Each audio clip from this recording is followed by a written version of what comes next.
In the first episode of Cobra Kai, you get an inside look at how life's been going for Johnny Lawrence since he lost on that fateful day. And to put it bluntly, it hasn't been going great. I don't want to call the guy a bum, but he lives in an apartment complex by himself where the first thing he gets up in the morning and does is swig a beer. He gets up, gets himself ready, kind of, and heads off to take out the trash before going to work when he's approached by a new neighbor named Miguel. And Miguel introduces himself, but Johnny doesn't want to talk to Miguel at all. And Miguel only really wants to know about the building, what to expect, but Johnny tells him, look, one of the advantages of being here is I don't have to talk to people, so see ya. So he hops in his Pontiac and drives off, where on the ride to work, he's reminded about his arch nemesis, Daniel LaRusso, thanks to a giant billboard for LaRusso Auto Group. And these are all over town as a constant reminder about a life that maybe could have been for Johnny. He despises seeing these things. He does reach the job for that day, which is working in the rich area of the town, doing handyman stuff, and as he's putting up a TV, the woman of the house starts yelling at him because he put it up on the wrong wall, although in reality, it's her fault, and she doesn't realize it.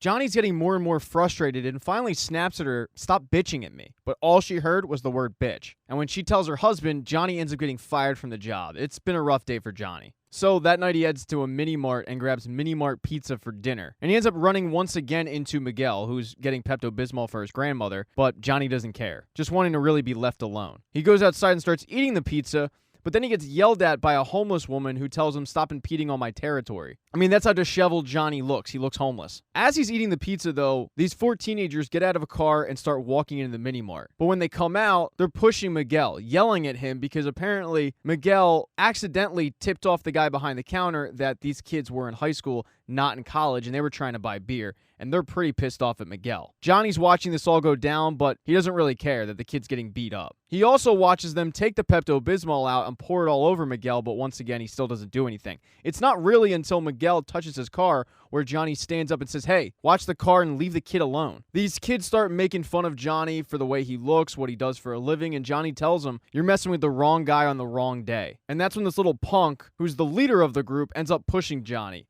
And that's the breaking point. Johnny ends up busting out his karate, kicking the crap out of these kids. But beating up on teenagers is kind of frowned upon, and when the cops do show up, they end up arresting Johnny. The next morning, he is bailed out and he heads home. When he gets home, he runs into Miguel, who thanks him for saving him, but asks, what kind of martial art was that? Was that BJJ? Was that Taekwondo? And Johnny says, no, it was old school karate. Miguel asks him if he can teach him because Miguel's worried that once school starts up, those bullies aren't going to forget this incident. They're just going to pick on him more. But Johnny says, no, I'm not really interested in that. In fact, I don't even know if I'm allowed near kids right now. I got to worry about getting a job. Miguel tells him, well, why don't you get a job being a karate teacher? Open your own dojo. But Johnny doesn't want to help Miguel out, saying, if you want my advice, be less annoying. Maybe you won't get your ass kicked doing that. Johnny walks into his house where he finds his stepfather, Sid, because Sid is the one who bailed Johnny out. Sid made a promise to Johnny's dead mom that he would always take care of him, even though this isn't the first run-in with the law and Johnny. Apparently there was an incident with an Applebee's before, and Sid thought that Johnny would learn his lesson, but apparently not. And Johnny and Sid do not have the best relationship, but that seems to be a theme with Johnny because he has his own kid,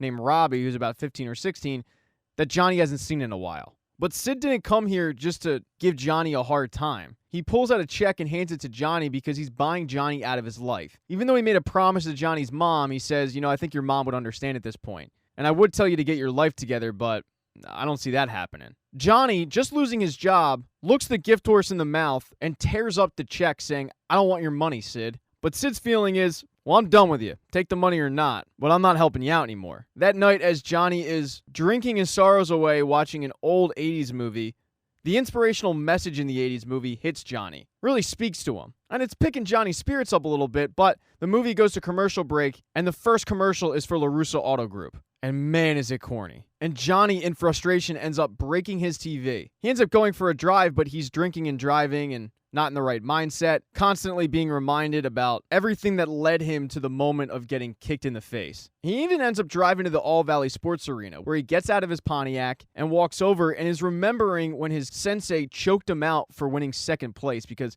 second place wasn't good enough. But as he's reminiscing over this, his car is suddenly hit by a group of teenage girls. The girls were texting and driving, and they're scared. They don't really know what to do because it's not their car, it's their parents, and they don't want to get in trouble. And as they're talking about what they should do, Johnny, who's drunk, mind you, freaks out and starts banging on the window for them to get out. And it's a kind of scary situation when a drunk guy starts banging on your window after you just got in an accident. They end up hitting and running. And Johnny's car is pretty messed up, so he has to get it towed. But when the tow driver gives him the location of where he's towing the car, to Johnny's dismay, it's LaRussa Auto Group. So the next day, Johnny heads to LaRussa Auto Group, but he walks in there looking like the Unabomber, not wanting to be seen by Daniel at all. He heads to the counter and tells the woman that he never wanted his car to go there, which the woman behind the counter can understand because apparently they have the best prices in the area. But he tells her, I just don't want to do my business there. He also encourages her to speed it up a little bit because he's, quote, in a hurry. But when he overhears one of the sales guys tell two people that just bought a car that Daniel would like to thank them personally, Johnny tries to get the hell out of there. But as he's leaving, Daniel ends up spotting him. Now, Daniel is thrilled to see Johnny, having not seen him in a long time, although Johnny is not really thrilled to see Daniel at all. Johnny tries to leave, but Daniel calls over two other sales guys to introduce Johnny to them, and he says how they went way back and how they used to kind of get into fights back in the day. And that's when one of the sales guys says, yeah, wait, isn't this the karate guy? The guy whose ass you kicked? And Daniel says, well, technically I kicked his face. And Johnny takes exception to that, saying it was an illegal kick, still harping on the past. But Daniel, trying to have cooler heads prevail, says, yeah, whatever, man, it's water under the bridge. And that's when the woman behind the counter comes back and lets Daniel know that Johnny wants to take his car elsewhere, which Johnny doesn't want to have him do because he's worried that Johnny's going to get screwed over at another auto body place. He tells Johnny that he'll get him a great deal, but then when he sees it's a Pontiac, he says, time for an upgrade, right? Let's walk the lot together, but Johnny doesn't want to walk the lot. Johnny doesn't even want his car there. So Daniel starts crunching the numbers and says, you know what? It's on the house. You're an old friend. The guys could use the work on this old car. But Johnny doesn't want any handouts and says, no, I'll take care of it myself. And Daniel lets him know to fix the car is going to cost more than the car's actually worth. And when he shows Johnny the price, Johnny reluctantly seems to take the offer to fix the car for free. Daniel tells him, hey, hold on a second, I got something for you, and runs back to his office. But when he does, Daniel runs into his daughter, and Johnny recognizes his daughter as one of the girls in the car that hit his car. So Johnny starts to walk out, but Daniel stops him and says, hold on, I got you something, and hands him over a bonsai tree, because he gives every customer a bonsai. He then tells him, hey, I don't blame you for anything that happened back in the day. That was all Cobra Kai, and in fact, we're better off that place closed anyway, am I right? Hey, I'll let you know when your car's in. And then sends Johnny on his way. But as Johnny's walking out, he chucks the bonsai on the ground, wanting no parts of it. Because Johnny has decided to heed Miguel's advice, grabbing Sid's check, cashing it, and renting out a spot in the same strip mall as the mini mart we got arrested at. And Cobra Kai is officially back. Thank you so much for watching this recap. Please consider subscribing to the channel. If you don't see the next video up in the corner, don't worry, I'll get it up in a couple days. Hit thumbs up if you liked the video, hit thumbs down if you didn't, and be nice in the comments section.